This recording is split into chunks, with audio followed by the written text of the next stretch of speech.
Making a difference is loving your country, because it's only through that that you can make things for your country so that your country can become better.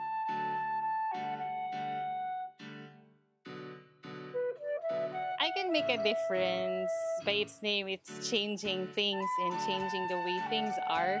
For example, we built the Lying In Center made out of PET bottles. We did solar reflectors to disinfect the water infested with the E. coli using aluminum soda cans, which we usually throw in the trash bins.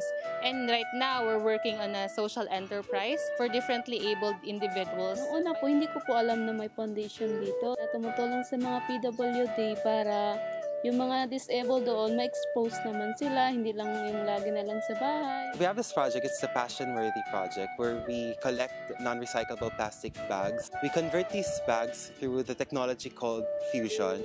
The idea of the project is when you buy a bag, you also donate the bag to a kid in the community. So that these bags can be distributed dun sa mga communities nga na nasalanta ng mga bagyo. The vision of the ORC is basically we try to get a lot of people, anyone on board. Tanong niya po ako kung interesado po ba ako pumunta dito para mag-training sa vocational. Sabi ko, oo, interesado ako kasi matagal ko na rin gustong mag-aral. Because of the financial problem, hindi ako nakapagpatuloy. Tapos yun nga, tinulungan niya ako makapag-aral dito ng vocational. Ngayong March, tapos na po ako nag-graduate sa vocational. Tapos ngayon, binigyan nila ako ng chance na makapasok dyan para yung pinag-aralan ko doon, magamit ko naman dyan. So I think that's really the core of I Can Make a Difference. It's addressing the social issues right now. It doesn't always have to come in the form of money and things like that. What would make the country progress at the end of the day is when you try to uplift each other. We all have significant power to change the way things are. Hindi naman na kailangan na ikaw politiko o hindi na kailangan na isa ka ring mayaman na tao to be able to do that.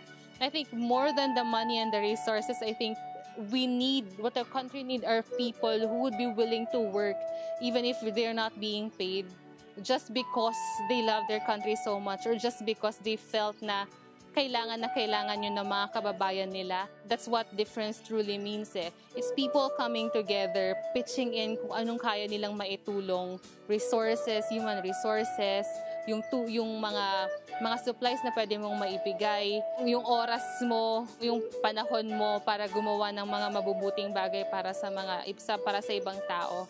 I think that's really it. That's a way of making a difference in the lives of many people.